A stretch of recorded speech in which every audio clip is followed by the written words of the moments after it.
আমাদের মধ্যে আরেকটা ভুল বিষয়, ভুল মেসেজ, একটা বিষয় প্রায় সময় আমি গতবারও আমি প্রায় সময় এটা বলে থাকি, স্মরণ করিয়ে দিয়ে থাকি।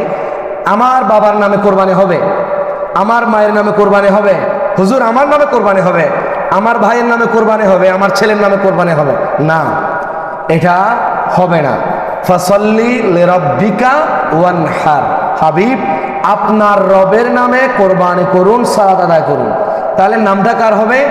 আল্লাহর হবে, আমার পক্ষ থেকে হবে। আমার নবীজি সাল্লাল্লাহু আলাইহি ওয়াসাল্লাম, হযরত জাবির বিন আব্দুল্লাহ রাদিয়াল্লাহু তাআলা আমার নবীজি সাল্লাল্লাহু আলাইহি ওয়াসাল্লাম থেকে হাদিস বর্ণনা করেন, আমার নবীজি যখন জবেহ করতেন, আমার নবীর জীবদ্দশায় যখন কোরবানি করছিলেন, তখন আমার নবীজি সাল্লাল্লাহু আলাইহি ওয়াসাল্লাম বলেছিলেন, আল্লাহুম্মা ইন্না হাযা মিনকা ওয়া লাকা আন মুহাম্মাদিন ওয়া উম্মতিহি। আমার নবীজি সাল্লাল্লাহু আলাইহি ওয়াসাল্লাম আল্লাহর দরবারে এই বলে কোরবানি করেছে, ইয়া রাব্বি কারীম, আমার পক্ষ থেকে এবং আমার গুনাহগার গরিব উম্মতের পক্ষ থেকে কোরবানিকে কবুল করে নেন।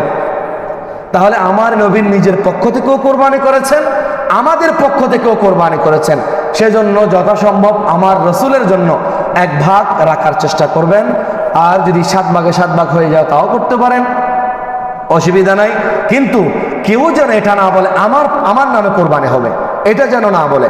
আমার পক্ষ থেকে হবে, আমার বাবার পক্ষ থেকে হবে, আমার মায়ের পক্ষ থেকে হবে, বা আমার পরিবারের পক্ষ থেকে, আমার অমুক অমুকের পক্ষ থেকে, ব্যক্তির নামে স্বয়ং রসুলের নামেও কোরবানি দেওয়া যাবে না। রসুলের পক্ষ থেকে, বান্দার পক্ষ থেকে কোরবানি একমাত্র আল্লাহর জন্য। আর জবাই করার সময় সবাই থাকবেন, আমরা যেন এই ভুলটা থেকে বিরত থাকি। আল্লাহ আমাদের সেই তৌফিক দান করুন, সবাই বলুন আমিন।